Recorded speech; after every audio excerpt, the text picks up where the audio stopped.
Ni video ikomeje guca ibintu ku mbuga nkoranyambaga zigiye zitandukanye, yaba YouTube, Instagram ndetse n'izindi mbuga nkoranyambaga hose babonye iyi video.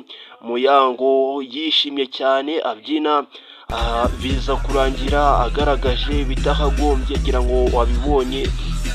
Nk'ibisanzwe ntabwo umuntu w'umubyeyi yakambaye gutya, nubwo abantu benshi bagenda bavuga ati umuntu wafotoye ino foto yamurenganije, mbese ni umwanzi wiwe. Ntabwo ibi ari byo, ntabwo ari ibintu bikwiye umubyeyi. Nta mubyeyi wo kwambara ibintu bingana bitya ngo ajye kuri stage abyine. Ngira ngo urabona nk'abasore barimo kubyinana, n'abasore bakiri batoya b'abajene cyane. Ntabwo byari bikwiye ko umuntu w'umugore yafatwa gutya n'aba basore.